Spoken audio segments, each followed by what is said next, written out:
మంచిది ప్రియులరా, దేవుని వాక్యాన్ని ధ్యానం చేద్దాం.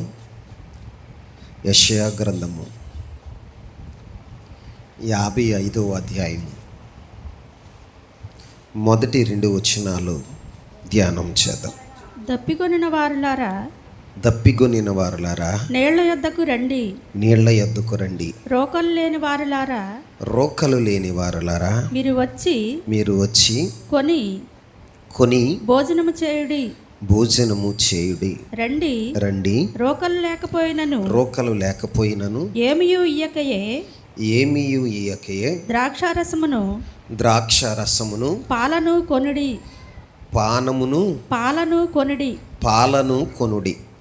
ఆహారము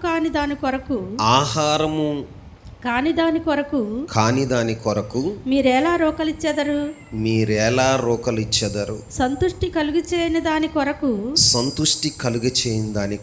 మీ కష్టార్జితమును ఎందుకు వ్యయపరిచెదరు? నా మాట జాగ్రత్తగా ఆలకించి మంచి పదార్థము భుజించుడి. మీ ప్రాణము సారమైన దాని యందు సుఖింపనీయుడి. చాలండి. చదువుకున్న లేఖన భాగాన్ని మనం ధ్యానం చేసినప్పుడు ప్రభువు ఒక పిలుపుని ఇస్తున్నాడు.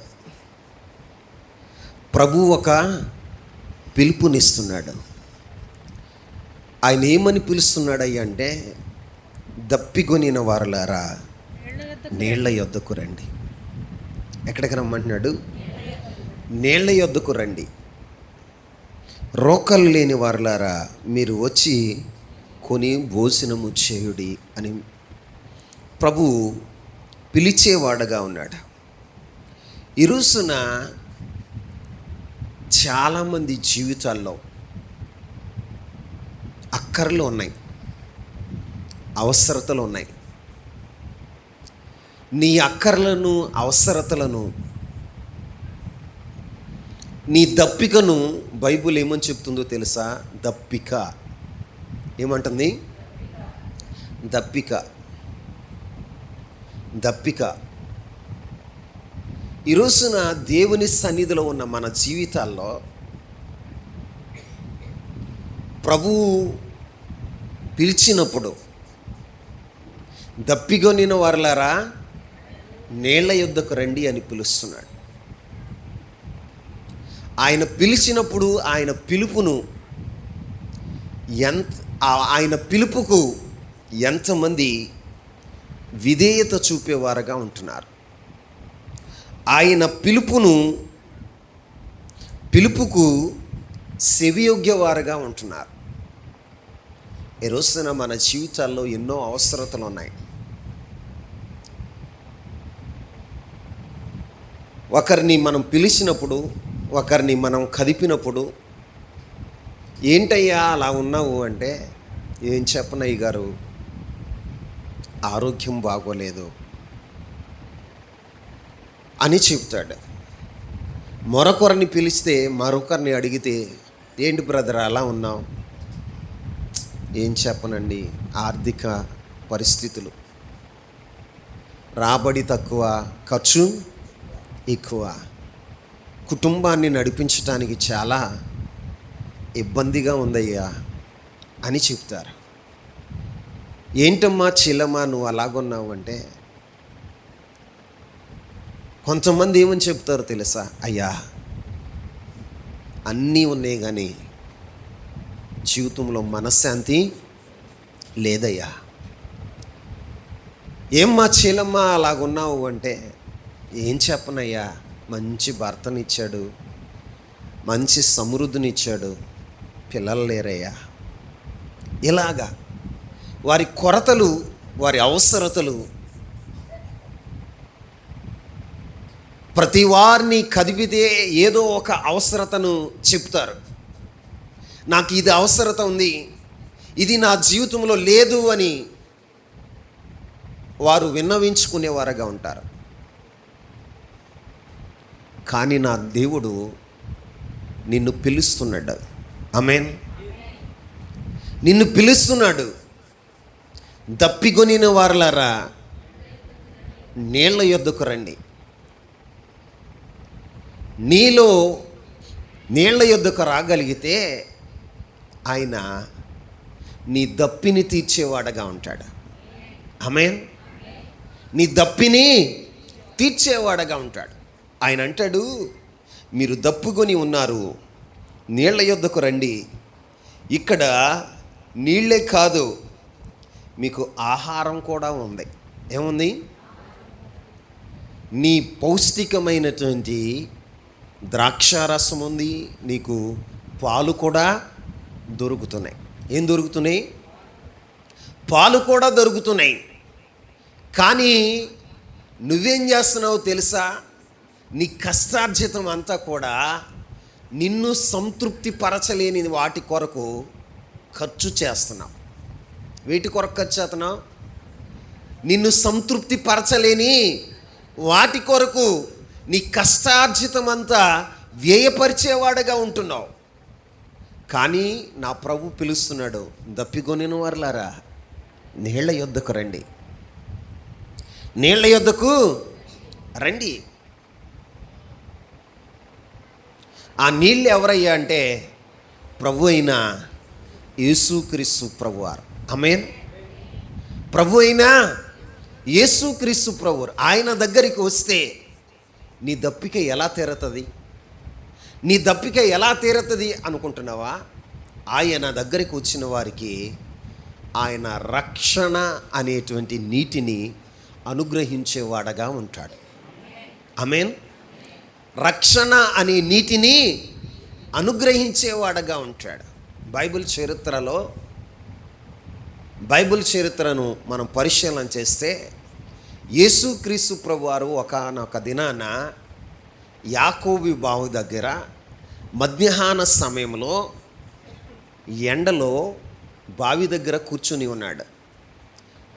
ఆ యొక్క మధ్యాహ్న సమయంలో ఎండ తీవ్రంగా ఉన్న సమయంలో ఒక స్త్రీ, సమరయ స్త్రీ, ఏ స్త్రీ? సమరయ స్త్రీ నీళ్లు తోడుకోవటానికి వచ్చింది. ఆ సమయంలో ఎందుకు వచ్చింది అయ్యా అంటే తనని ఎవరు చూడకూడదు. ఎందుకని?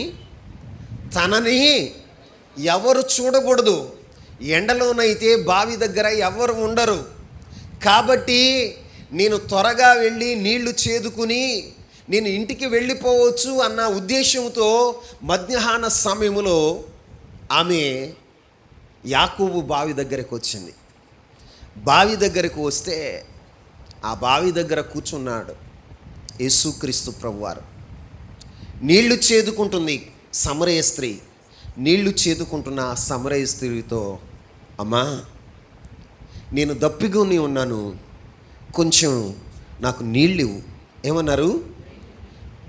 నేను దప్పికొని ఉన్నాను, కొంచెం నాకు నీళ్ళివ్వు అని ఆమెని అడిగినప్పుడు ఆమె పైనుండి కిందకు చూసింది.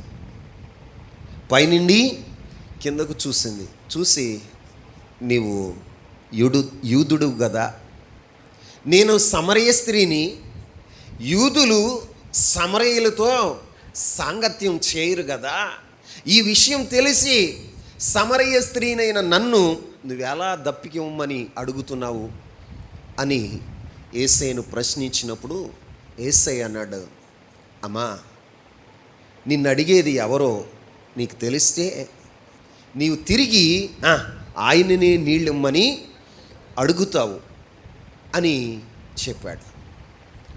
ఆమె ఏమంటుందో తెలుసా?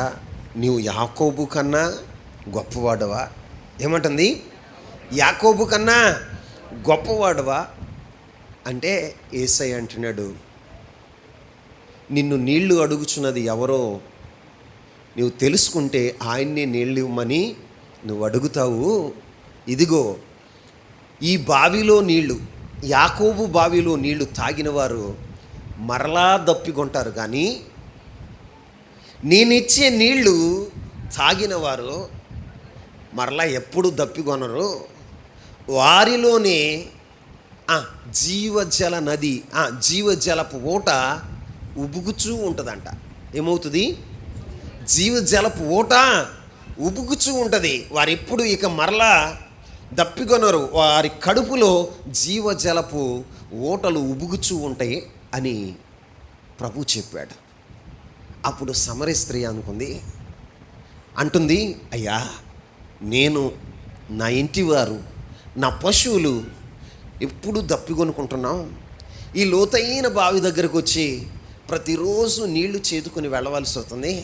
అయ్యా, నువ్వు ఇచ్చే నీళ్లు తాగితే మరి ఎప్పుడు దప్పికొనరని చెప్తున్నావు కదా, ఆ నీళ్ళేవో నాకు ఇవ్వు. ఏమంటుంది? ఆ నీళ్ళేవో నాకు ఇవ్వయ్యా అంటే, అమ్మా నేను నీళ్ళు ఇస్తా, కానీ నీ పెనిమిటిని తీసుకురా. ఏమన్నాడు? నీ పెనిమిటిని తీసుకురా అంటే ఆమె ఏమందో తెలుసా? అయ్యా, నాకు పెనిమిటి లేడు. ఏమంది? పెనిమిటి లేడు అని యేసయ్యతో చెప్పింది. యేసయ్య ఏం చెప్పాడో తెలుసా? నీకు 5 పెనిమిట్లు ఉన్నారు, ఇప్పుడు ఉన్నవాడు నీవాడు కాదు అని. ఆమె గుండె జారిపోయింది. నా బ్రతుకంతా ఆయనకి తెలుసు, నా రహస్య జీవితం అంతా కూడా ఆయనకి మరుగుగా లేదు, బట్ట బయలైపోయింది. ఇదిగో నీకు 5 ఉన్నారు, ఇప్పుడు ఉన్నవాడు నీవాడు కాడు అని ప్రభు చెప్పగానే వాస్తవమయ్యా. ఏమంటుంది? వాస్తవం ఒప్పుకుంటుంది. నిజమే ప్రభువా, నాకు 5 పెనిమిటులు ఉన్నారు, వారితో నేను నా యొక్క శరీర దప్పిక తీరక మరొక వ్యక్తిని నేను చేర్చుకున్నాను. నా జీవితంలో పాపపు కోరికలు తీరట్లేదు, నా శరీర కోరికలు తీరక ఇదిగో ఒకరు కాదని ఒకరు, ఒకరు కాదని ఒకరు, ఒకరు కాదని మరొకరిని నేను చేర్చుకున్నాను. అయినా నా శరీరంలో ఈ దప్పిక తీరలా, ఈ దప్పిక తీరలేదయ్యా, అది వాస్తవం అని యేసయ్య దగ్గర ఒప్పుకున్నప్పుడు ఆయన ఆమెతో మాట్లాడుతూ ఉండగా ఆమె జీవితంలో మారు మనసు కలిగింది. ఏం కలిగింది? చెప్పండి. ఆయన మెస్సయ్య అని కనుగొంది. ఆమె పాప జీవితాన్ని యేసయ్య దగ్గర ఒప్పుకుని విడిచిపెట్టి ఆమె రక్షణ పొందినదిగా ఉంది. ఆమేన్. ఇక మరల ఎన్నడూ కూడా ఆమె పాపము చేయలేదు. ఆమె ఎన్నడూ కూడా ఆమె దప్పికొనలేదు. ఈ రోజున నా ప్రభు యొద్దకు నువ్వు రాగలిగితే నా ప్రభు ఏం చేస్తాడో తెలుసా? నీ ఆధ్యాత్మిక దప్పికను ఆయన తీర్చేవాడగా ఉంటాడు. ఆయన దగ్గరికి వస్తే నీ జీవితంలో ఏమిస్తాడో తెలుసా? రక్షణ ఇస్తాడు. ఏమిస్తాడు? రక్షణను అనుగ్రహించేవాడుగా ఉంటాడు. ఆ రక్షణలోనే నీకు సమృద్ధి, ఆ రక్షణలోనే సంతోషం, ఆ రక్షణలోనే నీకు నెమ్మది, ఆ రక్షణలోనే నీకు సంతృప్తి అనేది నీకు దొరుకుతుంది. ఆమేన్ చెప్పండి. సంతృప్తి దొరుకుతుంది. సంతృష్టి లేని వాటి కొరకు నీవు నీ ధనం అంతా వ్యయపరుచుకుంటున్నావు అని ప్రభు అడుగుతున్నాడు. ఈ రోజున ప్రభు యొద్దకు వస్తావా? ప్రభువు నిన్ను పిలుస్తూ ఉంటే నువ్వేం చేస్తున్నావో తెలుసా? దేవుని మాట వింట్లా. ఏం చేయట్లా? చెప్పండి. దేవుని మాట వింటలా. నువ్వు దేవుని సన్నిధిలో ఉన్నావు, కానీ దేవుని మాటను వినుదానుగా లేవు. ఆయన అంటాడు, దప్పికొనిన వారులారా నా యొద్దకు రండి. ఆయన ప్రపంచానికి పిలుపునిస్తున్నాడు. ఏమిస్తున్నాడు? పిలుపునిస్తున్నాడు. ఆయన మాటకు లోబడేవారు ఎంతమంది? ఈ రోజున నీ జీవితంలో దేవుని మాటకు లోబడుతున్నావా? 3వ వచనాన్ని చూడండి. చెవియొగ్గి నా యొద్దకు రండి. మీరు వినిన ఎడల మీరు బ్రతుకుదురు. ఆమేన్. వింటే బ్రతుకుతారు. ఆయన ఏమంటున్నాడు? చెవియొగ్గి నా యొద్దకు రండి, మీరు వినిన ఎడల మీరు బ్రతుకుతారు. నీ దప్పిక తీర్చబడుతుంది, నీ జీవితంలో జీవము అనుగ్రహించబడుతుంది, నువ్వు బ్రతుకుతావు అని ప్రభు నిన్ను పిలుస్తూ ఉంటే దేవుని దగ్గరకు వస్తున్నావా? నీ దప్పికను తీర్చే దేవుడు, నీ అవసరతను తీర్చగలిగిన వాడు, నీ అక్కరలను తీర్చగలిగిన దేవుని యొద్దకు వస్తున్నావా? నువ్వెలాంటి వాడువో ఎలాంటి దానివో తెలుసా? దేవుని దగ్గరికి వచ్చి ఎన్నో మేలులు పొందావు, కానీ ఆయన మాటకు మాత్రం సెవియొగ్గట్ల. ఎన్నో మేలులు పొందావు, ఎన్నో అవసరతలు తీర్చుకున్నావు, దేవుని సన్నిధిలో ఎన్నో మేలులు పొందావు. నీ జీవితంలో ఎన్ని అద్భుతాలు చేశాడు, ఆశ్చర్యకార్యాలు చేశాడు. అవన్నీ అనుభవిస్తూనే దేవుని మాటను విననివాడుగా, వినని దానిగా నువ్వు ఉన్నావు. నిజంగా ప్రభు అయిన యేసుక్రీస్తు ప్రభు వారు శరీరధారిగా ఉన్నప్పుడు ఒక ప్రాంతంలో దేవుడు యేసుక్రీస్తు ప్రభు వారు అద్భుత ఆశ్చర్యకార్యాలు చేశాడట. ఆయన ఎన్ని అద్భుతాలు, ఎన్ని ఆశ్చర్యకార్యాలు చేశాడో తెలుసా? ఆయన మాట్లాడుతూ ఏమంటాడో తెలుసా? ఒకసారి లోకాసు వార్త 10వ అధ్యాయం 13వ వచనాన్ని చదువుదామా? అయ్యో కోరాజీనా, అయ్యో బెత్సయిదా, మీ మధ్య చేయబడిన అద్భుతములు తూరు సీదోను పట్టణములో చేయబడిన ఎడల ఆ పట్టణముల వారు పూర్వమే గోనె పట్ట కట్టుకొని బూడిద వేసుకొని కూర్చుండి మారు మనసు పొంది ఉందురు. ఆమేన్. ఏమంటున్నాడు? మీ పట్టణంలో చేసిన అద్భుతములు తూరు సీదోను ప్రాంతంలో చేసి ఉంటే ఆ పట్టణమంతా పూర్వమే గోనె పట్ట కట్టుకుని బూడిద వేసుకుని కూర్చుండి మారు మనసు పొంది ఉండేది.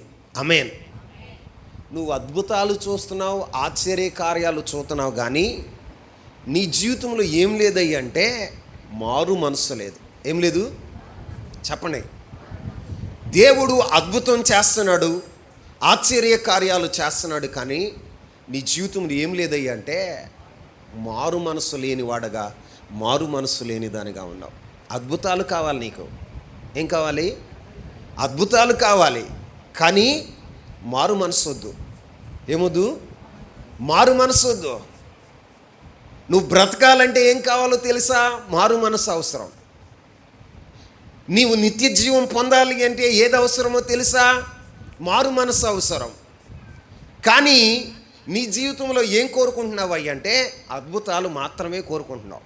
ఈ రోజున ప్రపంచం ఏ దిశగా ప్రయాణం చేస్తుందో తెలుసా? అద్భుతాలు జరిగితే చాలు. ఏం జరిగితే? కాలు నొప్పి తగ్గితే, నడు నొప్పి తగ్గితే, జ్వరం తగ్గిపోతే. ఈ రోజున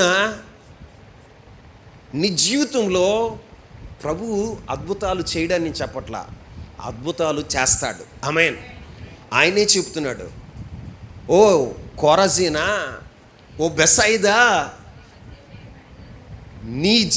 మీ పట్టణాల్లో చేసిన అద్భుతాలు తూరు సీదోను పట్టణంలో చేసి ఉంటే వారు పూర్వమే, ఆ పట్టణస్థులు పూర్వమే వారు మారు మనసు పొంది గోనె పట్ట కట్టుకుని బూడిదిలో కూర్చుని మారు మనసు పొందేవారట.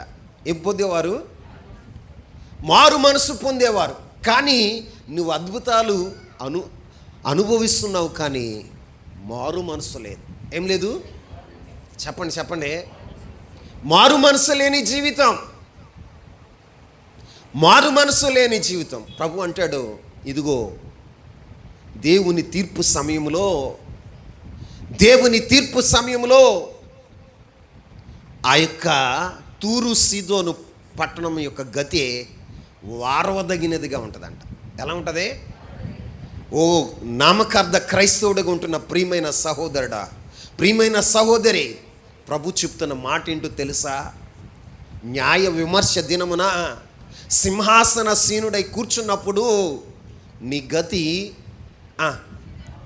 తూరు సీదోను పట్టణముల కంటే వారవదగినదై ఉండును. ఆ పట్టణమే వారవదగినదిగా ఉంటుందంట. వారవదగినదిగా ఉంటుంది అంటున్నాడు. ప్రియులారా, ఈ రోజున ప్రజలకు కావాల్సింది ఏంటంటే క్షయమైనటువంటి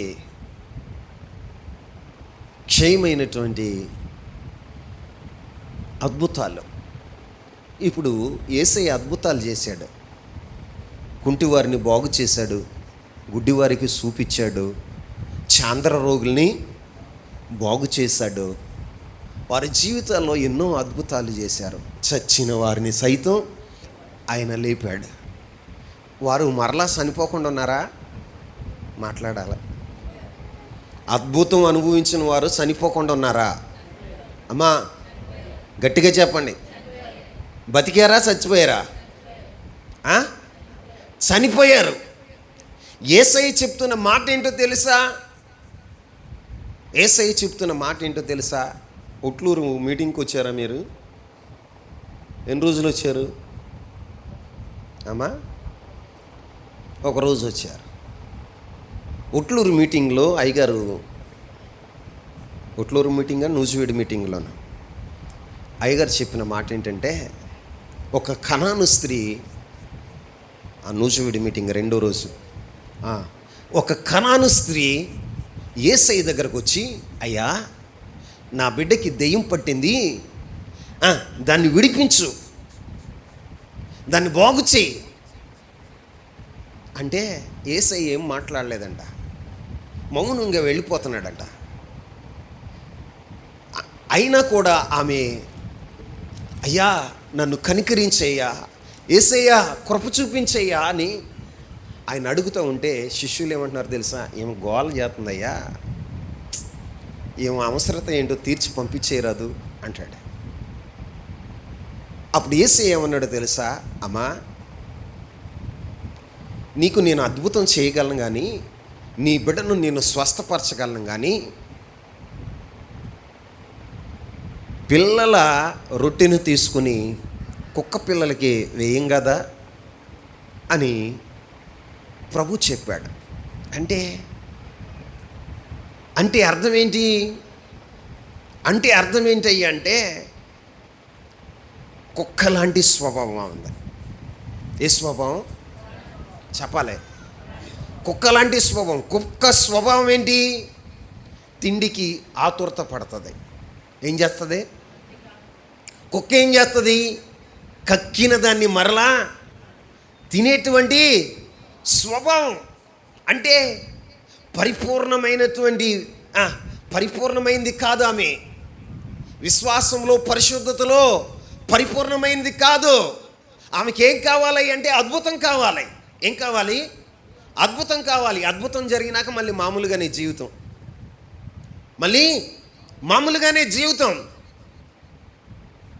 స్వస్థత పొందే అంతవరకు అయ్యా నాకు స్వస్థత కావాలి. ఇప్పుడు ప్రార్థన ఎక్కడంటే అక్కడ, ప్రార్థన అంటే ఎక్కడంటే అక్కడ. అప్పుడు ఎంత భక్తి అయినా చేస్తావు. మళ్ళీ స్వస్థత రాగానే కుక్క తన వాంతికి తిరిగినట్లుగా, కడగబడిన పంది మరలా బురదలోనికి మళ్ళినట్లుగా నువ్వేం చేస్తావో తెలుసా? నీ పాప జీవితం వైపే చూస్తావు. ఆయన అన్నాడు, అమ్మా నీకు పరిపూర్ణమైన భక్తి లేదు, నువ్వు అర్హురాలు కాదు అంటే ఆమె ఏమందో తెలుసా? యజమానుడు తింటున్నటువంటి బల్ల మీద నుంచి కింద పడిన రొట్టె ముక్కలు కుక్క పిల్లలు తింటాయి కదయ్యా, నేను కుక్కనే. ఏమంటుంది? నేను కుక్కనే, నాలో పరిపూర్ణత లేదు అనే మాట వాస్తవమే. కానీ యజమానుడి బల్ల మీద నుంచి పడిన రొట్టె ముక్కలు కుక్క పిల్లలు తింటాయి కదా అని ఆమె అడిగినప్పుడు ఆమెలో ఉన్న విశ్వాసాన్ని చూసి ప్రభు ఏం చేశాడు తెలుసా? నీలో గొప్ప విశ్వాసం ఉందమ్మా, నువ్వు కోరుకున్నట్లే జరుగుతుంది, నీ కుమార్తె స్వస్థపడుతుంది, నువ్వు వెళ్ళు అని చెప్పాడు. అయితే ప్రభు చెప్పే మాట ఏంటి అంటే, రొట్టె ముక్క కాదు నీకు ఇస్తానన్నది. రొట్టె ముక్క కాదు నీకు ఇస్తానన్నది, రొట్టెనే ఇస్తానన్నాడు. ఆమేన్. రొట్టె ముక్క అంటే అద్భుతం, ఆశ్చర్య కార్యం. కానీ నా ప్రభు ఇస్తానన్నది ఏంటో తెలుసా? రొట్టె. చెప్పండి ఏంటి? రొట్టె అంటే అర్థం ఏంటో తెలుసా? దైవికమైన స్వభావం. ఏ స్వభావం? దైవికమైన స్వభావాన్ని దేవుడు నీకు అనుగ్రహించాలనుకుంటున్నాడు. కానీ నువ్వేం అడుగుతున్నావు తెలుసా? రొట్టె ముక్కలు ఇయ్యయ్యా. ఏ ముక్కలో? రొట్టె ముక్క చాలు, నాకు రొట్టె ముక్క చాలు అని అనుకుంటున్నావు. ప్రియులరా, నా ప్రభు ఏం చేయాలనుకుంటున్నాడో తెలుసా?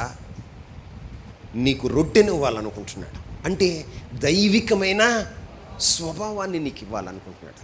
కానీ నీవు దేవుని దగ్గరికి రాగలుగుతున్నావా? దేవుని సన్నిధిలో అయ్యా నీ స్వభావం నాకు దయచేయని అడగగలుగుతున్నావా? మనం ఏం చేస్తామయ్య అంటే ఆయన దగ్గరికి వస్తున్నాం, కానీ మన జీవితాల్లో ఎలా ఉన్నాం తెలుసా? మాట వినని వారిగా ఉన్నాం. ఎలా ఉన్నాం చెప్పండి అందరూ. ఏమింట్లా? నీకు కావలసిందేంటి? అద్భుతాలు. నీకు కావలసిందేంటి? ఆశ్చర్య కార్యాలు. అంతేగాని దేవుని మాట వినట్లా. ప్రభు అంటున్నాడు, అయ్యో కొరజీనా, అయ్యో బెత్సాయిదా, నీలో నేను ఎన్ని అద్భుతాలు చేశాను.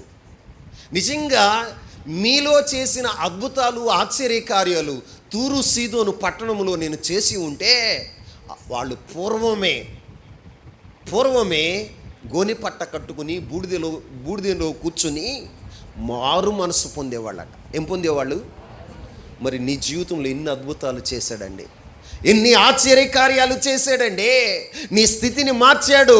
నీ జీవితంలో ఆయన చేసినటువంటి అద్భుతాలు ఎన్ని. పెళ్ళి కాదని తిరిగావు, పెళ్ళి చేశాడు. పిల్లలు పుట్టరనుకున్నారు, పిల్లలు పుట్టారు. ఈ రోజున ఉద్యోగం రాదనుకున్నావు, ఉద్యోగాన్ని ఇచ్చాడు. ఈ రోజున కుటుంబం కట్టబడదు అనుకున్నావు, కానీ కుటుంబాన్ని కట్టాడు. ఏం చేశాడు? కట్టాడు. కానీ నువ్వు కృతజ్ఞత కలిగి బ్రతుకుతున్నావా? దేవుని మాట విన్నట్లా. అద్భుతాలు చూస్తున్నావు, ఆశ్చర్య కార్యాలు చూస్తున్నావు, కానీ నీ జీవితంలో విచ్చలవిడిగా బ్రతుకుతున్నావు. ఎలా బ్రతుకుతున్నావు? దేవుడు అసమర్థుడా?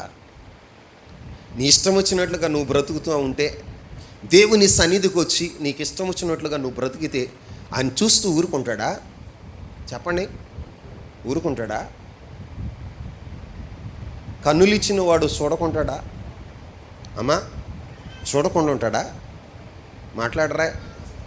నీ ప్రవర్తన అంతా ఎరిగినవాడు, నీ ఆలోచనలన్నీ ఎరిగినవాడు, నీ తలంపులు ఎరిగినవాడు, నీ ఊహలు ఎరిగినవాడు. ఆయన ఏం చేస్తాడు? ఇశ్రాయేలు ప్రజలను కూడా దేవుడు ఏం చేశాడో తెలుసా? ఐగుప్తు చెర నుండి విడిపించి ఆయనే పగలు మేఘస్తంభంలో, రాత్రి అగ్నిస్తంభంలో ఉండి వారి మధ్యన ఉండి నడిపిస్తూ అద్భుత ఆశ్చర్య కార్యాలు చేస్తూ ఎర్ర సముద్రాన్ని పాయలు చేసి యోర్దాన్ని వెనక మళ్ళించి ఆకాశమును తెరిచి మన్నాను కురిపించి వెంబడించే బండనిచ్చి వారి దప్పికను తీర్చి వారిని పాలు తేనెలు ప్రవహించే దేశంలో దేవుడు స్థిరపరిచి ఆ కనాను దేశాన్ని వారికి స్వాస్థ్యంగా పంచి ఇచ్చాడు. ఏం చేశాడు?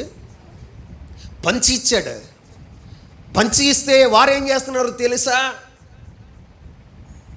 ఆ దేశమును స్థిరపడిన తర్వాత తిని మదించి వారి జీవితాల్లో దేవుని మాటను ధిక్కరించేవారుగా ఉన్నారు. ఎలా ఉన్నారు? దేవుని మాటను ధిక్కరించేవారుగా ఉన్నారు. దేవుడు ఏది చేయొద్దన్నాడు, ఎవరితో సాంగత్యం చేయవద్దన్నాడో, ఏది వారి మధ్యన నిలబెట్టొద్దు అన్నాడో అవే దేవునికి విరోధంగా, ప్రతికూలంగా వారు నడవటం ప్రారంభం చేశారు. చూశాడు కనికర సంపన్నుడు, కరుణా వాత్సల్యం కలిగిన దేవుడు, కృపగల దేవుడే. ఏం చేశాడో తెలుసా? వాళ్ళని చూసి విసిగిపోయినటువంటి ప్రభు ఏం చేశాడో తెలుసా?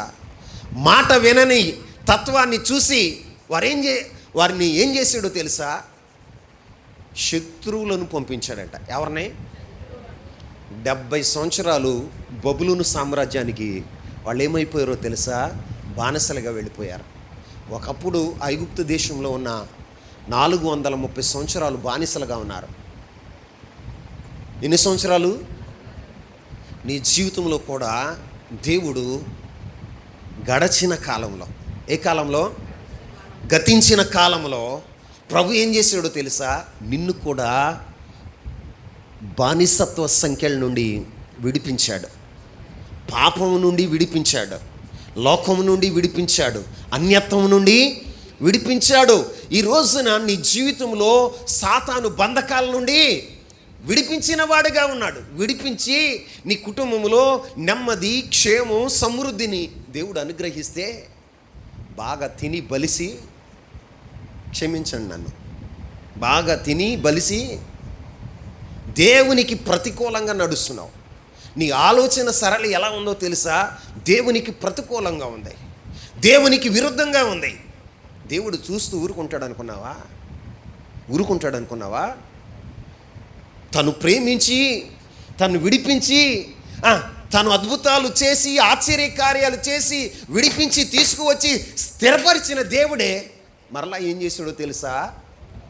బబులోను సామ్రాజ్యానికి 70 సంవత్సరాలు బానిసలుగా పంపించేశాడు. అప్పుడు భక్తుడు ప్రార్థన చేస్తున్నాడు. ఒక భక్తుడు ప్రార్థన చేస్తున్నాడు. ఆ ప్రార్థన చదవండి. దానియేలు గ్రంథం 9వ అధ్యాయం 14వ వచనం. దానియేలు గ్రంథము 9వ అధ్యాయం 14వ వచనం. మేము మా దేవుడైన యెహోవా మాట వినలేదు గనుక ఆయన తన సమస్త కార్యముల విషయమై న్యాయస్థుడై ఉండి సమయము కనిపెట్టి ఈ కీడు మా మీదకి రాజేసెను. ప్రభువా మా దేవా నీవు నీ బాహుబలము వలన నీ జనమును ఐగుప్తు నుండి రప్పించుట వలన ఇప్పటి వరకు నీ నామమునకు ఘనత తెచ్చుకుంటివి. మేమైతే పాపము చేసి చెడు నడతలు నడిచిన వారము. ఎలాంటి వాళ్ళంట? దానియేలు ప్రార్థన చేస్తున్నాడు, దేవుని సముఖంలో ప్రార్థన చేస్తున్నాడు. బబులోను సామ్రాజ్యానికి బానిసగా వెళ్ళి బబులోను సామ్రాజ్యంలో చేస్తున్న ప్రార్థన ఏంటో తెలుసా? ఆయన చేస్తున్న ప్రార్థన ఏంటో తెలుసా? ప్రభువా మా దేవా, 14వ వచనం. మేము మా దేవుడైన యెహోవా మాట వినలేదు కనుక ఏం చేయలేదట? ఏం చేయలేదు? ఎవరిళ్ళు? ఇశ్రాయేలు ప్రజలు. ఎవరో అంటే దేవుని ప్రజలు, దేవుడే పేరు పెట్టుకున్నటువంటి ప్రజలు. నా స్వాస్థ్యమని, నా ఆభరణాలని దేవుడు పేరు పెట్టుకున్నాడు. ఇప్పుడు దేవుని సన్నిధిలో ఉన్న నీవు కూడా నువ్వేం చేస్తున్నావో తెలుసా? క్రైస్తవురాలుగా పిలువబడుతూ దేవుని ఉపదేశాన్ని వింటూ, దేవుని సన్నిధిలో ఆయన శరీర రక్తాల్లో పాలిభాగస్తుడు అవుతూ, ఆయన ద్వారా అద్భుత ఆశ్చర్య కార్యాలు అనుభవిస్తూ ఏం చేస్తున్నావో తెలుసా? మాట వినని వాడగా ఉన్నావు. ఏం వినని వాడగా ఉన్నావు? మాట వినట్లా. నీ ఆలోచన నీదే, నీ నడవడిక నీదే, నీకు ఇష్టమైన మార్గంలోనే నువ్వు నడుస్తున్నావు. దేవుని మాట వినట్లా. ఇశ్రాయేలు ప్రజలు కూడా వినలా. దేవుని మాట వినకపోతే దేవుడు ఏం చేస్తాడో తెలుసా? నీ మాట విననందుకు మేము మా దేవుడైన యెహోవా మాట వినలేదు గనుక ఆయన సమస్త కార్యముల విషయమై న్యాయస్థుడై ఉండి ఏమై ఉన్నాడంట? ఆయన సమస్త కార్యాల్లో న్యాయం ఉంటుంది. ఆయన కార్యాల్లో ఆయన అన్యాయపు త్రాసు ఆయన దగ్గర లేదు. ఆయన దగ్గర న్యాయమైన త్రాసు ఉంది. రెబ్కాకు విడుజుడు చక్కగా ఆర్మేనియా అతను ఒకసారి చేతులు ఎత్తి స్తోత్రాలు చెప్పు గట్టిగా, పైకెత్తు. హల్లెలూయా, హల్లెలూయా.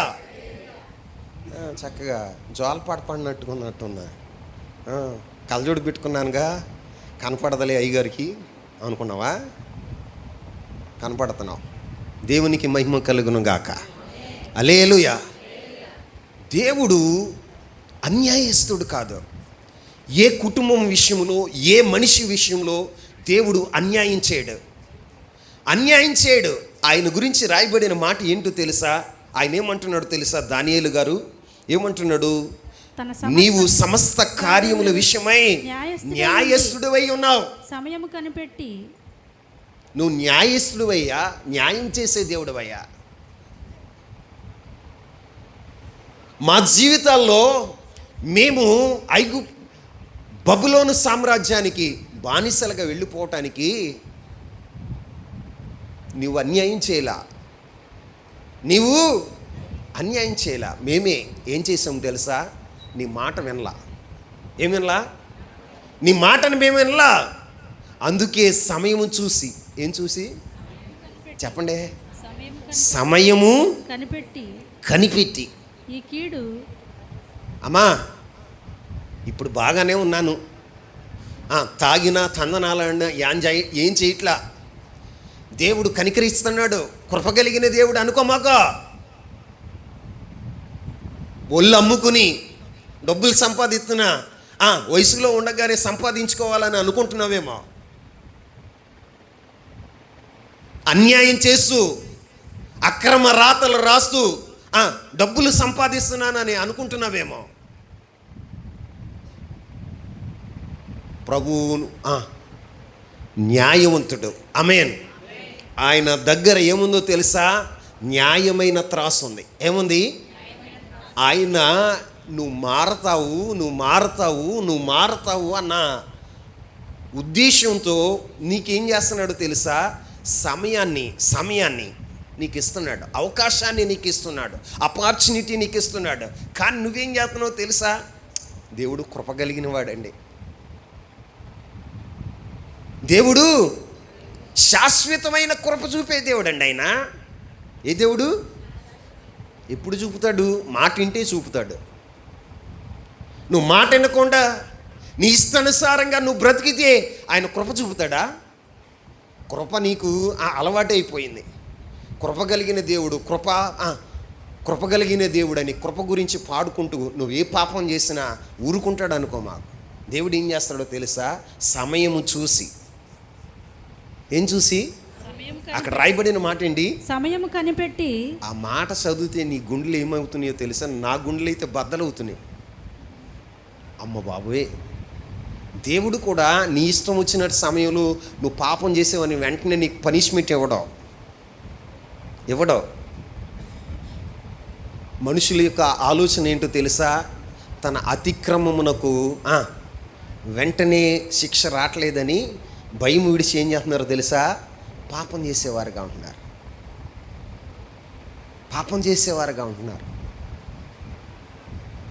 ఈ రోజున ప్రభు చెప్తున్నాడు, ప్రభు వాక్యం చెబుతుంది ఏంటో తెలుసా? సమయము కనిపెట్టి ఏం చేస్తాడట? సమయము కనిపెట్టి ఈ కీడు రప్పిస్తాడు. అప్పుడు నిన్ను తప్పించేవాడు ఎవడుంటాడు? బాబు రమేష్ 70 సంవత్సరాలు, వాళ్ళకి కొన్ని వందల సంవత్సరాలు అవకాశం ఇచ్చాడు. మారతారు, నా వాక్యానుసారంగా బ్రతుకుతారు, వాక్యపు విధులు చొప్పున వీరు నడుస్తారు, ఈ జనముతో ప్రత్యేకంగా ఉంటారు, వీళ్ళతో కలిసిపోకుండా ఉంటారు అని దేవుడు చూశాడు. ఇక విసిగిపోయిన దేవుడు ఏం చేసాడో తెలుసా? సమయాన్ని కనిపెట్టి శత్రువులను ఆ పట్టణం మీదకి పంపించారు. ఆ పట్టణం మీదకి పంపితే ఏం జరిగిందో తెలుసా? నెబుకద్నెజర్ రాజు యెరూషలేము యొక్క ప్రాకారాలన్నీ కూల్చి అగ్ని చేత కాల్చివేసి యెరూషలేములో ఉన్న ప్రజలందరినీ కూడా బానిసలుగా తీసుకెళ్ళిపోయాడు. ఎక్కడికి తీసుకెళ్ళిపోయాడు చెప్పండి?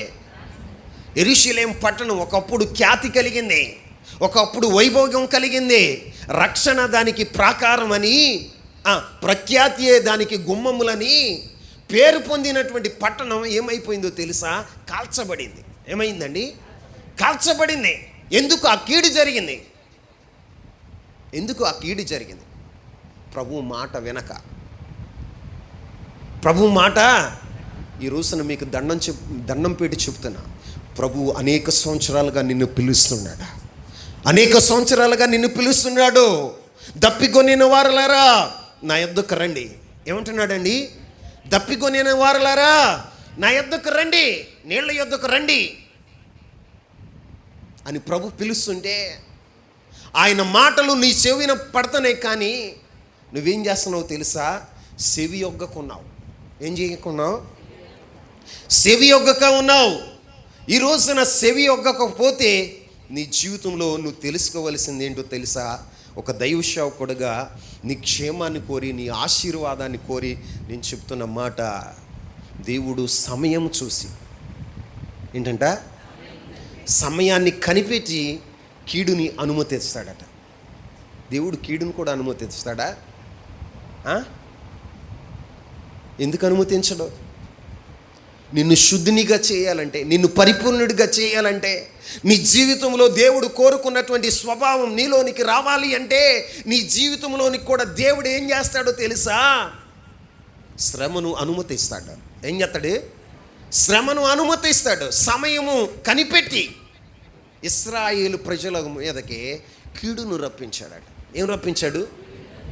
ప్రభు చెప్తా ఉన్నాడు, అయ్యో బెసైదా, అయ్యో కోరసీనా, నీవు నా మాట వింటే మేలు, నువ్వు మారు మనసు పొందితే నీకు మేలు అని దేవుడు చెప్తుంటే మారు మనసు పొందట్లా. ఈరోజున తమ్ముడా చెల్లెమ్మ, వయసు ఉందలే, తర్వాత పొందుతానులే, ఇప్పుడు మన రాకడిప్పుడు, మన యొక్క పోకడిప్పుడు, దేవుని రాకడా ఇప్పుడు మనకు తెలుసా? నువ్వు అనుకున్న గడియలు జరుగుతుందా? దేవుని చిత్తానుసారంగా జరుగుతుంది. కాబట్టి సమయం ఉండగానే మనం సద్వినియోగం చేసుకోవాలి. సమయం ఉండగానే ఆయన మాట వినేవారుగా ఉండాలి. ఏమనాలి? కానీ ఇశ్రాయేలు ప్రజలు ఎలా ఉన్నారు? చెడు నడతలు నడిచారట. దేవునికి విరోధంగా పాపం చేసి చెడు నడతలు నడిచిన వారుగా ఉన్నారట. అందుకే ఆయన సమయాన్ని కనిపెట్టి కీడు వారికి రాజేశాను. నువ్వు మాట వినకపోతే, మనసును మార్చుకోకపోతే, నీ దుష్ట ఆలోచనలు, దుష్ట క్రియలను నువ్వు మార్చుకోకపోతే నీ జీవితంలో ఒకానొక సమయం వస్తుంది. ఆ రోజు నిన్ను తప్పించే నాదుడు ఎవరుండరో. ఎవరు? అయ్యా ప్రార్థన చేయండి, అయ్యా ప్రార్థన చేయండి. అక్కడికి పరిగెడతావు, ఇక్కడ పరిగెడతావు. ఆ పట్టణంలో దానియేలు, యోబు, సమూయేలు లాంటి వారు ఉన్నా వారిని వారే రక్షించుకుంటారంట, కానీ దేవుని ఉగ్రత నుంచి మాత్రం తప్పించలేరట. ఎందుకో తెలుసా? దేవుడు నీకు సమయం ఇస్తున్నాడు. ఆ సమయాన్ని నువ్వు సద్వినియోగం చేసుకుని ఆయన మాటకు నువ్వు చెవి ఊగితే నువ్వు ఆశీర్వదించబడతావు, నువ్వు దీవించబడతావు. అందుకే ఈరోజు నిన్ను పిలుస్తున్నాడు. ఏమనో తెలుసా? దప్పిగొనిన వారలారా నీళ్ళ యొద్దకు రండి. 3వ వచనం చదువుదాం. చెవియొగ్గి నా యొద్దకు రండి, మీరు వినిన ఎడల మీరు బ్రతుకుదురు. అమ్మా, నువ్వు దేవుని మాట వింటే బ్రతుకుతావు. దేవుని మాట వినలేదనుకో నువ్వేమవుతావు తెలుసా? బ్రతుకుదురు అన్న మాటకి ఆపోజిట్ ఏంటి? గట్టిగా చెప్పండి కొద్ది. అమ్మా మీరు చెప్పండి బాబు, మగవాళ్ళు చెప్పండి, గట్టిగా చెప్పండి. ఒకళ్ళది ఏం పడుతుంది?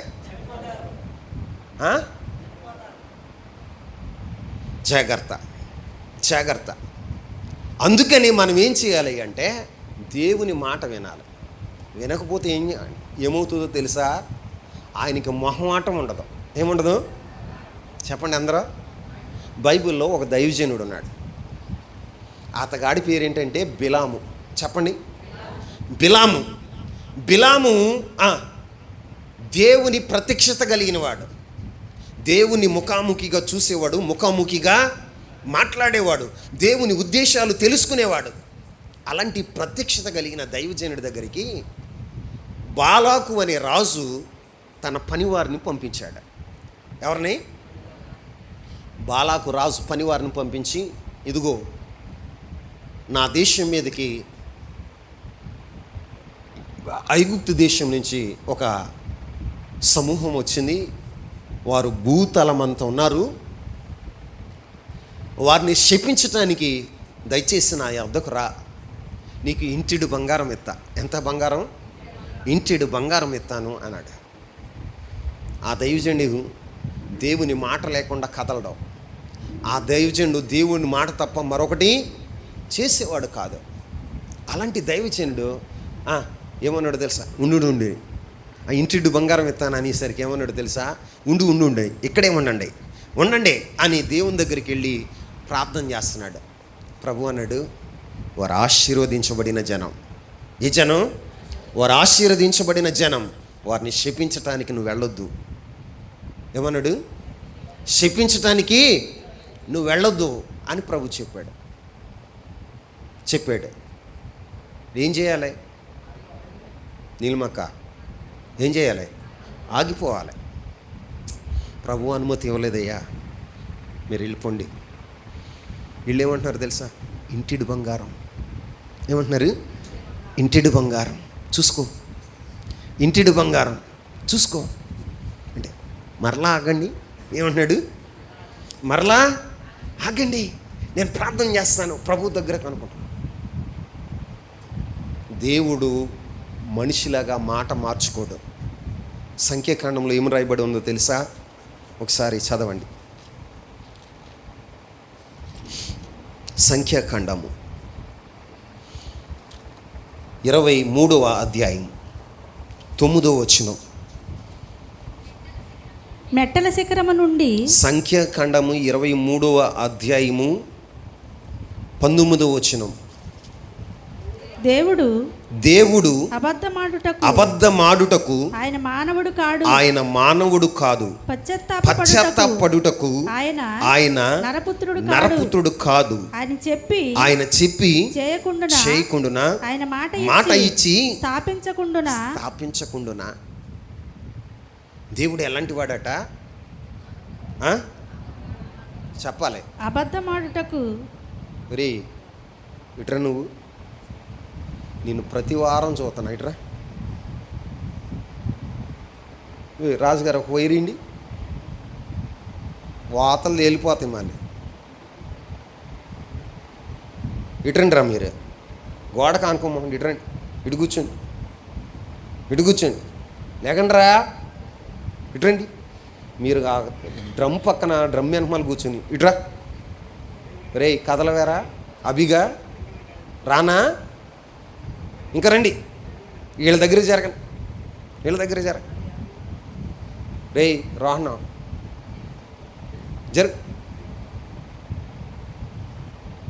ఇంకా జరగరా, నువ్వు ఇంకా డిస్టర్బ్ చేస్తున్నారు మీరు. ఇటురా, రే ఆడేవుడురా, ఇటు జరుగా. అటు వెళ్ళారా, ఆ చివరికి వెళ్ళారా, వైరు పట్టుకుని వస్తాను. దేవుని స్తోత్రాలు చెల్లించండి. హల్లెలూయా. ప్రభు ఏం చెప్పాడో తెలుసా? వెళ్ళొద్దు అని చెప్పాడు. ప్రభు యొక్క వ్యక్తిత్వం ఎలా ఉంటుందో తెలుసా? ఎలా ఉంటుంది? ఆయన అబద్ధమాడనేరడు. ఆమేన్. ఆయన పశ్చాత్తాపడ్డు. ఒక మాట మాట్లాడిన తర్వాత అయ్యో పొరపాటు చేశానని ఆయన పశ్చాత్తాపడే వ్యక్తిత్వం కలిగిన వాడు కాదు. ఆయన ఒక మాట మాట్లాడితే అవునంటే అవును, కాదంటే కాదు. ఆయన మాట మార్చుకోవటానికి మానవ మాత్రుడు కాదు. దేవుడు చెప్పాడు, నువ్వు వెళ్ళొద్దు, వారిని శపించొద్దు, వారు ఆశీర్వదించబడిన జనాంగం అని బిలాముతో చెప్తే, మళ్ళీ ఆ రాత్రి వెళ్ళి స్తోత్రం నాయన, స్తోత్రం అయ్యా, నేను వెళ్ళమంటావా వద్దంటావా, నీ మాట ప్రకారమే నేను నడుస్తానయ్యా, అసలు నువ్వు వద్దంటే వద్దు. ప్రార్థన చేస్తున్నాడు. చెప్పు నాయనా, ఏంటి నీ ప్రార్థనకి, నీ అవసరం ఏంటి అని అడిగాడు. వెళ్ళమంటావా ప్రభువా? ఏమన్నాడు? ఎల్లు. ఏమన్నాడు? ఎల్లు, కానీ నేను చెప్పిందే నువ్వు చెప్పాలి, మరో మాట మాట్లాడకూడదు. ఏ సంతోషం వచ్చింది అయ్యగారికి. ఏమొచ్చింది? సంతోషం వచ్చింది. కళ్ళ ముందు ఏం కనపడుతుంది? ఇంటిడు బంగారం, ఇంటిడు బంగారం కనపడుతుంది. కళ్ళు పోయినాయి ఈయనకి. గాడిదనెక్కి కూర్చున్నాడు, వెళ్తూ ఉన్నాడు. వెళ్తూ ఉంటే ఏమవుతుందో తెలుసా? ఎదురుగుండా కత్తి దూసి దేవదూత నిలబడింది. ఏం నిలబడింది? ఎదురుగుండా దగ్గరకు వస్తే ఒక్క యాత వేయటానికి దేవదూత కత్తి పట్టుకొని దారిలో నిలబడితే గాడిద చూసింది. అమ్మో, నా యజమాన్ని చంపేయటానికి దేవుని దగ్గర నుంచి దేవదూత వచ్చింది కాబట్టి ఎట్టగైనా కాపాడాలని ఇది ఏం చేస్తుందో తెలుసా? అటు ఇటు పారిపోతుంది. ఈయనేమంటున్నాడు తెలుసా? చితక్కొట్టేస్తున్నాడు గాడిదని. నా దగ్గర కత్తుంటేనా ఈ పాటికి చంపేసేదాన్నే నిన్ను అంటున్నాడు. మళ్ళీ అక్కడి నుంచి లేచింది. ఆ పక్కనే తోటలో నుంచి బయటకు వచ్చి దారిలో వెళ్తుంటే మళ్ళీ ఎదురుగుండా కనపడుతుంది దేవదూత. అట్లా కాదని అయ్యగారిని గోడకేసి గుద్దింది. దేనికేసి? గోడకేసి గుద్దింది. గట్టిగా నొక్కుబట్టింది. అమ్మో, కాలు నొప్పి వచ్చేస్తుందని దాన్ని ఇంకా కొట్టాడు. కొడితే మళ్ళీ తప్పుకొని ఇంకా వెళ్దాము అంటే దేవదూత కనపడుతుంది కత్తి పట్టుకొని. అలా కాదు, ఎలాగైనా నా దైవజనుడిని కాపాడాలి, నా యజమాడిని కాపాడాలని ఈ గాడిద ఏం చేస్తుందో తెలుసా? పడుకుందంట. ఏం చేసింది? పడుకుంటే చితక్కొట్టేస్తున్నాడు గాడిదని. ఆ చిత్రహింస చూసిన దేవుడు దానికి నోరిచ్చాడు. ఏమిచ్చాడు? నోరిచ్చాడు. నోటితో, యజమానుడా, నువ్వు ఎప్పుడన్నా వెళ్ళమంటే వెళ్ళకుండా మానేసానా? ఎప్పుడన్నా నువ్వు నడవమన్న మార్గంలో నడవకుండా మానేసానా? ఎందుకయ్యా నన్ను ఇట కొడుతున్నావు? ఎందుకయ్యా నన్ను హింస పెడుతున్నావు అంటే, నువ్వు చేస్తున్న పని ఏంటి? నా దగ్గర కత్తుంటే ఈ పాటికి నిన్ను చంపేసేదాన్ని అంటున్నాడు. ఏమంటున్నాడండి? కత్తుంటే ఈ పాటికి నరికేసేదాన్ని అంటున్నాడు. అంటే, అయ్యా అటు చూడు, ఎదురుగుండా దేవదూత కత్తి పట్టుకుని నీ కోసం రెడీగా ఉందయ్యా, వెళ్ళమంటావా అని చెప్తే, అమ్మ బాబోయ్, అప్పుడు కన్నులు తెరవబడినాయి అంట. కన్నులు తెరవబడినప్పుడు చూస్తున్నాడు, ఎదురుగుండా దేవదూత కత్తి పట్టుకుని ఉండటం ఈ బిలాం ప్రవక్త చూస్తున్నాడు. అప్పుడు ఆ దేవదూత ఏమందో తెలుసా? నీవు విపరీతమైన ఈ మనసు, నీ నడకలు ఎలా ఉన్నాయి తెలుసా? విపరీతంగా ఉన్నాయి. ఎలా ఉన్నాయి? విపరీతమైనటువంటి నడకలు నువ్వు నడుస్తున్నావు. నీ నడక బాగోలా. ఏం బాగోలా? నీ నడక బాగోలా. నడక బాగోలా. దేవుడు వద్దన్న దాన్ని, దేవుడు వద్దన్న చోటకి వెళ్ళటానికి నువ్వు ప్రయాణం అయ్యావు. దేవుడు శపించొద్దు అన్నటువంటి ప్రజలను శపించటానికి నువ్వు తయారయ్యావు. నీ నడకలు విపరీతంగా ఉన్నాయి. ఏమన్నాడు? విపరీతంగా ఉన్నాయి అని ఆ దేవదూత చెప్తే, నన్ను క్షమించయ్యా, నాకు తెలియక ఇదన్నీ చేతనాను, నన్ను ఏం చేయమంటావు అంటున్నాడు. మళ్ళీ ఏం చేయమంటున్నాడు? నన్ను ఏం చేయమంటున్నావయ్యా అంటున్నాడు. సరే వెళ్ళు. ఏమన్నాడు? సరే వెళ్ళు అన్నాడు. బాలాకు రాజు వచ్చాడు. ఇదిగో ఈ మూల నుంచి వాళ్ళని చూడు, ఇశ్రాయేలు ప్రజల్ని, వాళ్ళని శపించు అంటే, శపిత్తా ఉండు, 7 బలిపీఠాలు కట్టు. ఏమన్నాడు? 7 బలిపీఠాలు కట్టు, 7 కోడుల్ని 7 మేకలను తీసుకురా, నేను బలిగా ఇస్తాను. ఏమిస్తాను? బలి అర్పించి దేవుణ్ణి ఎదుర్కొంటా. ఆయన ఏదైనా చెప్తే నేను చేస్తాను, కానీ నా సొంత నిర్ణయం నేను చేయను బాబు అన్నాడు. ఫస్ట్ బాగానే ఉంది. 7 బలిపీఠాలు కట్టాడు బాలాకు, 7 కోడిని తెచ్చాడు, 7 మేకలను తెచ్చి ఆయనకు అప్పగించాడు. ఈయన బలి అర్పించి దేవుణ్ణి ఎదుర్కొంటున్నాడట. ఎవరిని? దేవుణ్ణి ఎదుర్కొంటా ఉంటే ప్రభు అంటాడు, వారు ఆశీర్వదించబడిన జనం. ఈ జనం వారు ఆశీర్వదించబడిన జనం, వారిని శపించకూడదు, శపించొద్దు. వారిలో నేను ఏం చూడలేదో తెలుసా? ఏ వంకరితనమైనను. చూడండి 21వ వచనం, సంఖ్యాకాండము 23వ అధ్యాయం 21వ వచనం. ఆయన యాకోబులో ఏ దోషమును కనుగొనలేదు, యాకోబులో ఏ దోషమును కనుగొనలేదు, ఇశ్రాయేలులో ఏ వంకరతనమును చూడలేదు. అతని దేవుడైన యెహోవా అతనికి తోడై ఉన్నాడు. చూడండి ప్రభు ఏమని చెప్తున్నాడు తెలుసా ఆయనకి?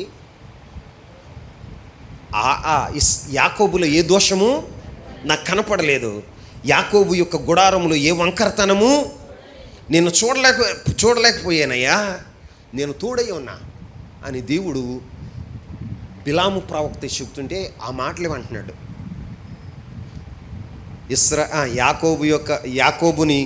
యాకోబులో ఏ దోషము చూడలేదు, కనుగొనలేదు, ఇశ్రాయేలు ఏ వంకరతనము లేదు, అతనికి దేవుడు తోడై ఉన్నాడు అని చెప్తున్నాడు.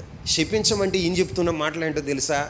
దేవుడు ఏ వంకరతనం చూడలేదంటయ్యా, ఏ దోషం వాళ్ళలో కనపట్టలేదంట, నేను ఇంకా శపించలేను అంటే, అయ్యా ఈ మూల నుంచి నువ్వు శపించకపోయావు, ఇంకో మూలకు తీసుకెళ్తా, అక్కడ వాళ్ళని చూసి శపించు అన్నాడు.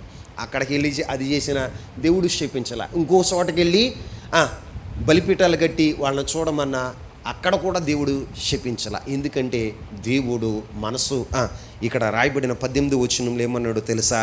19వ వచనంలో దేవుడు అబద్ధమాడుటకు ఆయన నరమాత్రుడు, అబద్ధమాడుటకు నరమాత్రుడు కాదు, మానవుడు కాదు. ఆయన శపించొద్దన్నాడు, ఆశీర్వదించమని చెప్పాడు. ఇక వారికి శాపం లేని పరిస్థితుల్లో ఏం చేశాడో తెలుసా? బిలాం ప్రవక్త, అయ్యా నేను శపించలేను, కానీ దేవుడికి వారి మీద కోపం కలగాలంటే ఒక ఆలోచన చెప్తా. ఏం చెప్తా? ఒక ఆలోచన చెప్తా, అది నేను చేయను, నువ్వే చేసుకోవాలి అని చెప్పి ఒక ఉపాయం చెప్పాడు.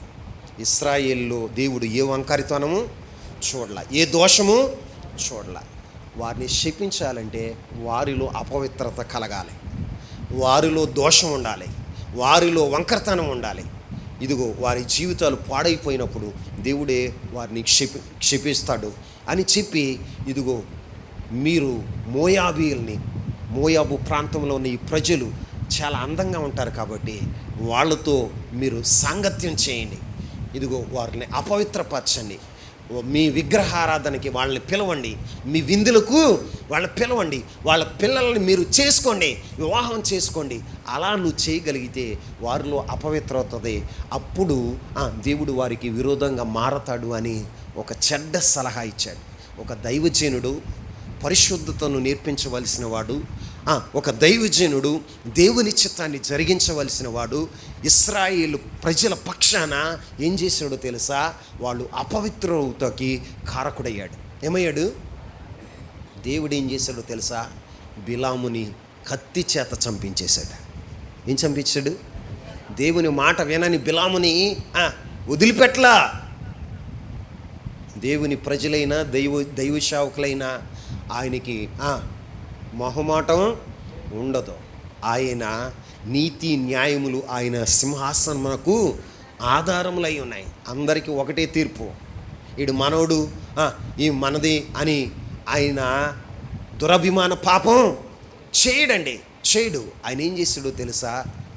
బిలాము ప్రవక్తని కత్తికి అప్పగించాడు. ఒకడు కత్తి చేత చంపేశాడు.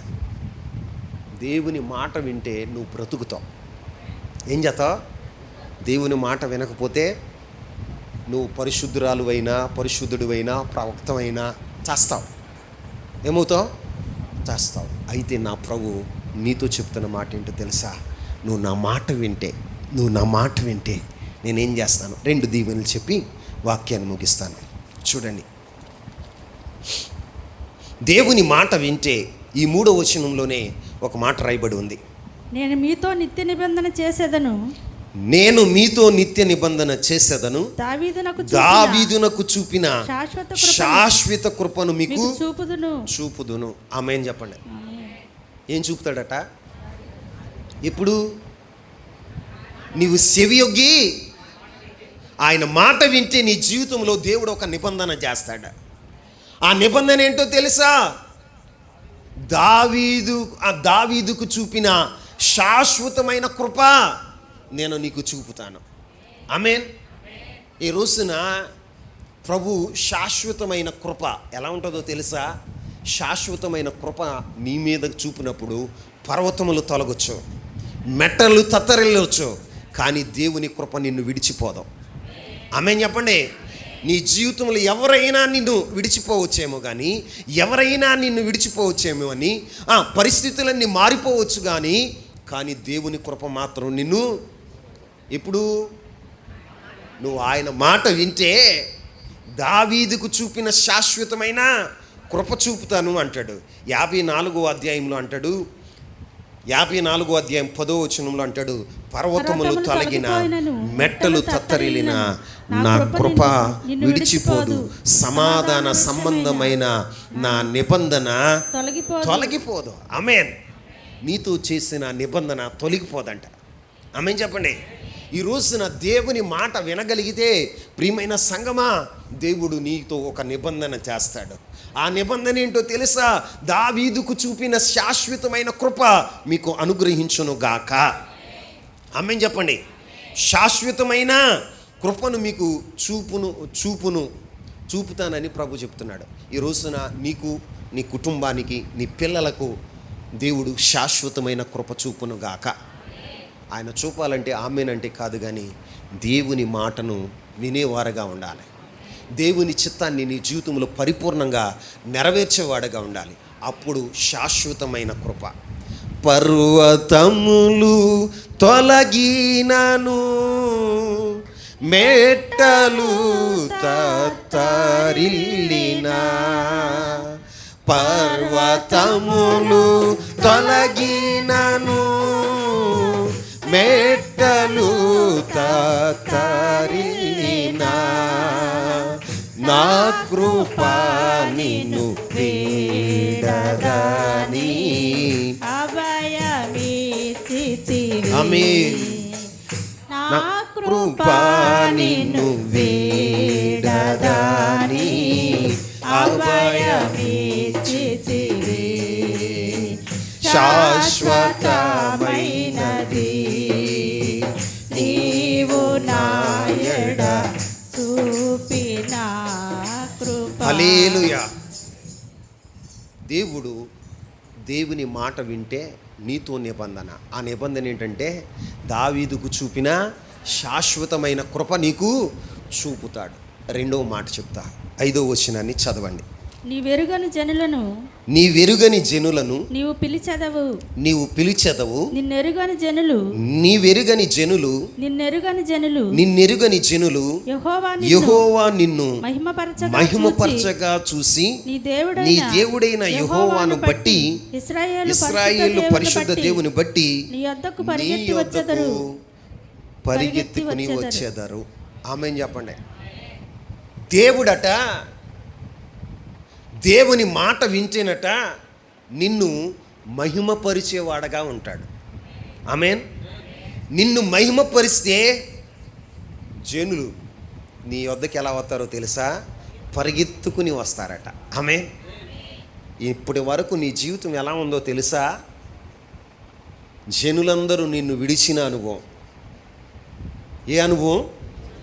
ఎందుకు విడిచారయ్య అంటే నీ పేదరికాన్ని బట్టి కావచ్చు, నీ అనారోగ్యాన్ని బట్టి కావచ్చు, నీ యొక్క తెలివి తక్కువ జీవితాన్ని బట్టి కావచ్చు, నీ యొక్క లేమిని బట్టి నిన్ను విడిచిపెట్టి ఉండొచ్చు. మనుషుల స్వభావం ఎలాంటిదో తెలుసా? మన దగ్గర ఏమీ లేకపోతే మనల్ని విడిచిపెట్టేస్తారు. ఎలాంటి వాళ్ళు చెప్పండి? ఏమీ లేకపోతే అప్పుడు దాకా యోబు యొక్క జీవితంలో తూర్పు దిక్కంతట్లో గొప్పవాడుగా ఉన్నాడు. 10 మంది పిల్లలు ఉన్నారు, యావదాస్తి ఉంది, దాసీలు ఉన్నారు, మంచి పేరు ప్రఖ్యాత కలిగిన వాడు. కానీ ఒకే దినాన దేవుడు యోబు యొక్క విశ్వాసాన్ని పరీక్షించటానికి అపవాదికి అప్పగించాడు. ఎవరికి అప్పగించాడు?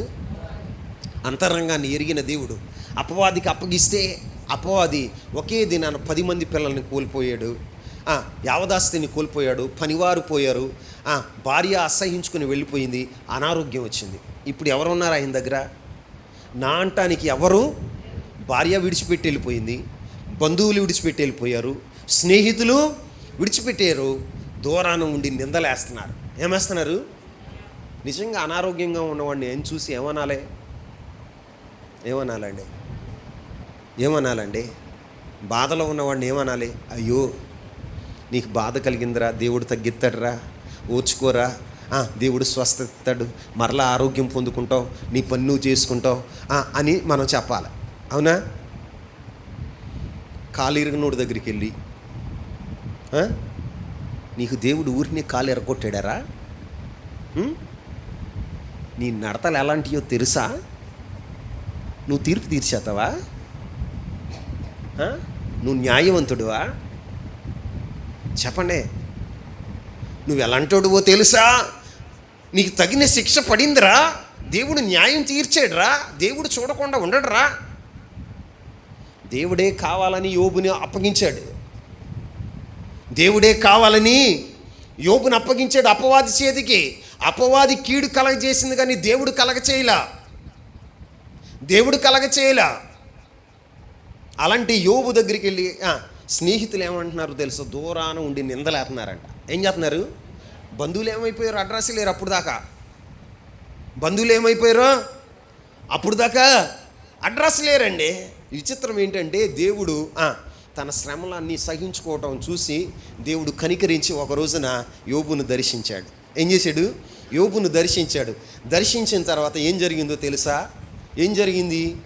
దేవుడు మరలా యోబుకి క్షేమస్థితిని దయచేశాడట. ఏం దయచేశాడు?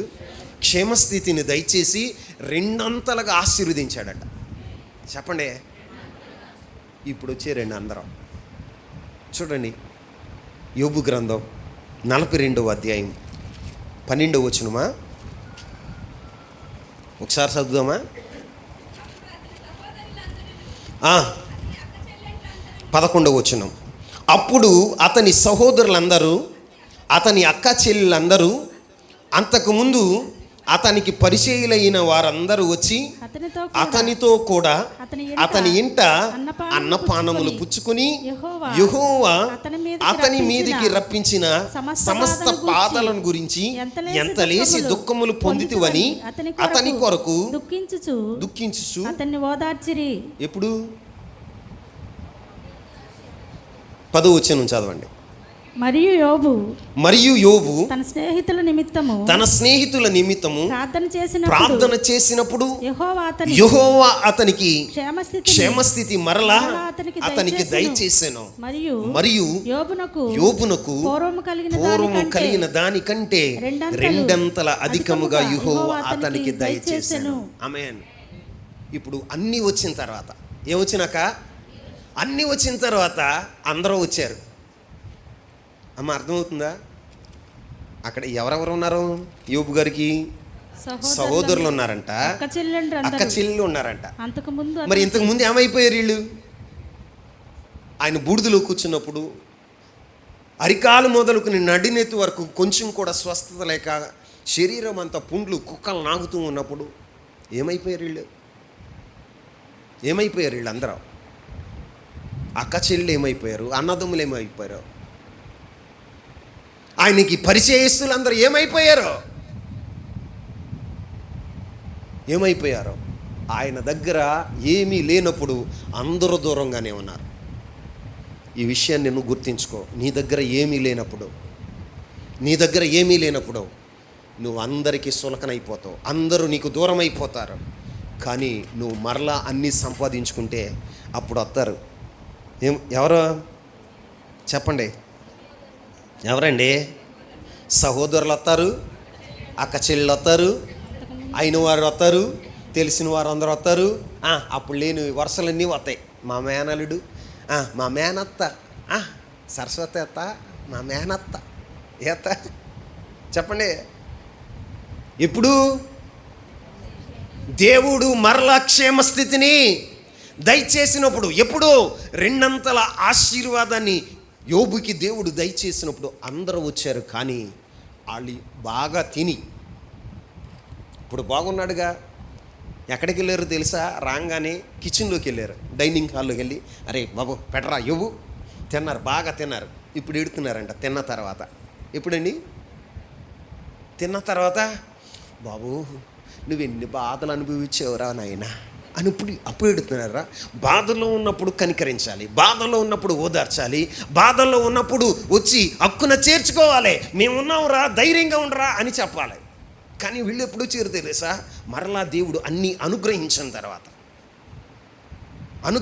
తర్వాత బాగా తిని పీకల దాకా దేవ్ అని తీపుతూ అప్పుడు ఎడుతున్నారంట. ఏడుపు అప్పుడు మొదలైందంట వాళ్ళకి. ఆ మాట చదివితే మీకు ఆశ్చర్యం వేయట్లేదా? బంధువులు ఎలాంటి వాళ్ళు అర్థం అవ్వట్లేదా? ఈ లోకం ఎలాంటిదో అర్థం కావట్లేదా? నీకు అన్నీ ఉన్నప్పుడు అందరూ నీ చుట్టూరే ఉంటారు, చుట్టాలు. అప్పుడు లేని వరుసలన్నీ వచ్చేస్తాయి. ఏం వరుసలో? మీ మేనమామ తమ్ముడు యొక్క కొడుకు యొక్క తమ్ముడి యొక్క కొడుకుని నేను. తెలుసా నీకు? మనం అందరం బంధువులమే, నాకు కావాలి. ఇప్పుడు నువ్వు మామూలుగా అన్నయ్యలైనా తమ్ముళ్ళైనా నీ దగ్గర ఏం లేకపోతే నీ అంక చూడరు, మీ ఇంటికేసి రారు. కానీ నా దేవుడు అంటాడు, పర్వతములు తొలగిన, మెట్టలు తత్తరిలిన నా కృప నిన్ను విడిచిపోదు అని దేవుని వాగ్దానం చేస్తున్నాడు. 2, దేవుడు ఏం చేస్తాడో తెలుసా? నిన్ను మహిమపరుస్తాడట. ఏం చేస్తాడు? మహిమపరుస్తాడు. అంటే ఖ్యాతిని అనుగ్రహించేవాడుగా ఉంటాడు. ఆ ఖ్యాతిని అనుగ్రహించినప్పుడు ప్రజలు నీ వద్దకు ఏమవుతారంట? చెప్పు. పరిగెత్తుకుని, ఎట్లాగా పరిగెత్తుకుని వస్తారట.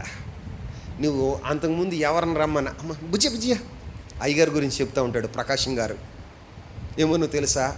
అయ్యగారు అనారోగ్యంగా ఉన్నప్పుడు అనయ్య అని పిలిచేవాడంట అయ్యగారు. వాళ్ళ ఇంటి దగ్గర తమ్ముడు వస్తానని వేరే రూట్లో వెళ్ళిపోయాడట. 10 సార్లు చెప్తాడు ఆ మాట నాతో. అయ్యగారు బాగున్నప్పుడు నేను అట్ట వెళ్ళిపోయానయ్యా, కానీ ఆయనే నన్ను ఆదరించాడు. ఇప్పుడు అంటే చెప్తాడు. అన్నీ బాగున్నప్పుడు ఆదరించడం కాదు, ఏమీ లేనప్పుడు. కానీ నా దేవుడు ఏం చేస్తాడో తెలుసా? నిన్ను మహిమపరుస్తాడు. నీవు పెంట కుప్పల మీద ఉన్న నిన్ను లేవనెత్తి సింహాసనం మీద కూర్చోబెట్టి నీకు మహిమనిచ్చేవాడుగా ఉంటాడు నా దేవుడు. ఆ మహిమను చూసిన వారందరూ ఏం చేస్తారో తెలుసా? నీ యొద్దకు పరిగెత్తేవారుగా ఉంటారు. ఏం చేస్తారు? పరిగెత్తేవారుగా ఉంటారు.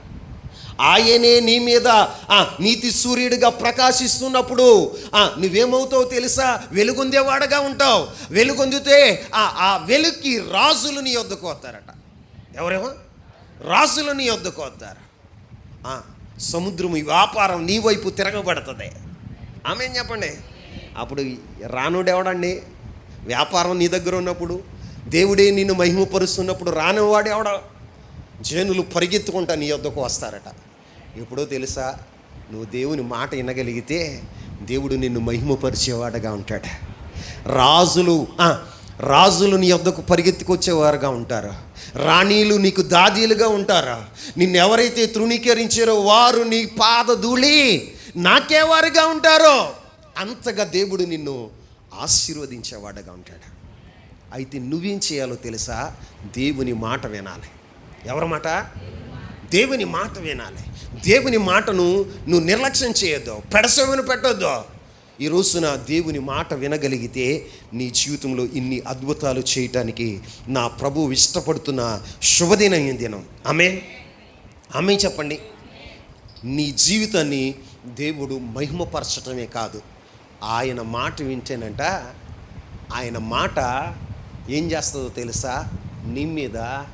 నీ మీద ఇక్కడ భక్తుడు చెప్తాడు, ఆయన మాట ఆకాశం నుండి కురిసే మంచు వంటిది, ఆకాశం నుండి కురిసే వర్షం వంటిదంట. దేవుని మాట ఎలాంటిదో తెలుసా? వర్షం వంటిదంట. ఎలాంటిది? వర్షం ఏం చేస్తుంది? భూమి మీద పడి భూమిని తడిపి విత్తువానికి విత్తనములను,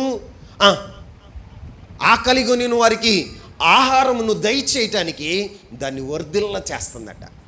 ఆ మాట చదవండి. వర్షమును హిమమును, 10వ వచనం. వర్షమును హిమమును ఆకాశము నుండి వచ్చి అక్కడికి ఎలాగు మరలక భూమిని తడిపి విత్తువానికి విత్తనములు భుజించువానికి ఆహారమును కలుగుటకై అది చిగిర్చి వర్ధిల్ల చేయును. అలాగే నా నోటి నుండి వచ్చి వచనము ఉండును. దేవుని మాట నువ్వు వినగలిగితే ఇక్కడ రాయబడిన మాట ఏంటో తెలుసా? నీకు కావలసినవన్నీ దేవుడే అనుగ్రహించేవాడగా ఉంటాడు. వర్షం ఏం చేస్తుంది? భూమిని తడిపి విత్తువానికి విత్తనము, భుజించువానికి ఆహారాన్ని ఇచ్చినట్లుగా. అంటే ఏది అవసరమో దాన్ని వర్షం అనుగ్రహించేదిగా ఉంటుంది. అలాగే దేవుని మాట నీ జీవితానికి ఏది అవసరమో దాన్ని అనుగ్రహించేదిగా ఉంటుంది. అర్థమవుతుందా? నీ దేవుని మాట ఎలాంటిదో తెలుసా? నీ జీవితంలో నూతన సృష్టిని చేద్దాయి. ఏం చేస్తుంది? నూతన సృష్టిని చేస్తుంది. ఇప్పుడు నీ బ్రతుకు ఎలా ఉంది అంటే శాపగ్రస్తమైన అనుభవాలు. ఎలా ఉంది అంటే నిరాకారమైన అనుభవం, ఎవరికి ఉపయోగం లేనిది, నిష్ప్రయోజనమైంది. ఎలాంటిది? నిష్ప్రయోజనమైంది. కానీ నా దేవుని మాట నీ జీవితంలో వెలువడటంగానే నీ జీవితంలో ఏం జరుగుతుందో తెలుసా? నూతన సృష్టి ఆరంభమవుతుంది. చూడండి, భూమి శూన్యముగాను నిరాకారంగా ఉన్నప్పుడు దేవుడు ఏం చేశాడు తెలుసా? ఏం చేశాడు? వెలుగు కలుగును గాక అన్నాడు. ఏమన్నాడు? అప్పటిదాకా అంధకారం, చీకటి ఉంది. వెలుగు కలుగును గాక అంటే వెలుగు కలిగింది. పైనున్న నీరు పైకి, కిందున్న నీరు కిందకి విభాగించబడును గాక అని దేవుడు మాట్లాడగానే ఏమైందో తెలుసా? నీరు విభాగించబడింది. భూమి కలుగును గాక అన్నాడు. భూమి కలిగింది. భూమి మీద ఉన్న వృక్షములు, జీవరాశులు కలుగును గాక అన్నాడు. కలిగినయా లేదా? మాట్లాడాలి. కలిగినయా లేదా? అంటే దేవుని మాట ఏం చేస్తుందో తెలుసా? నిరుపయోగమైన నీ జీవితాన్ని, నిష్ప్రయోజనమైన నీ జీవితాన్ని, ఒక ఆధారం లేనటువంటి నీ జీవితాన్ని మార్చి సరికొత్తదైన ఒక నూతన సృష్టిగా నా దేవుని మాట చేయగలదు. ఆమేన్.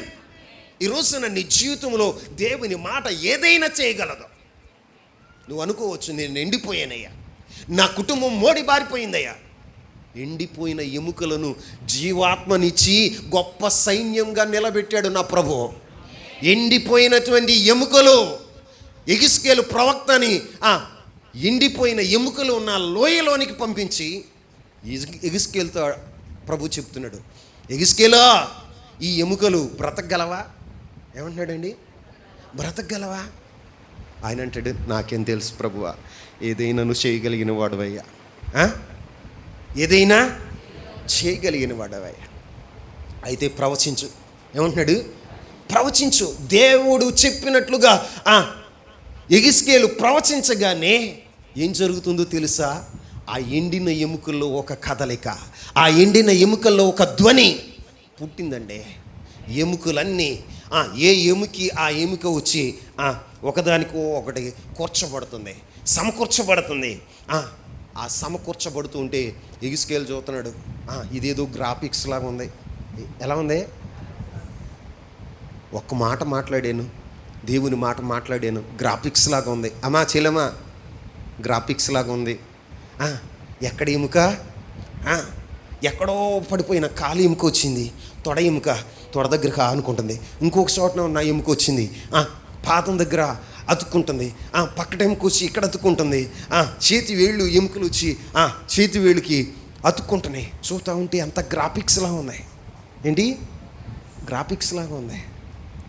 ఎముకలన్నీ అతుక్కున్నాయి. స్కెల్టిన్ కనపడుతుంది అక్కడ. దాని మీద నరాలు వచ్చినాయి. ఏమొచ్చినాయి? నరాలు వచ్చినాయి. ఆ నరాల మధ్యన మాంసం పొదిగించబడింది.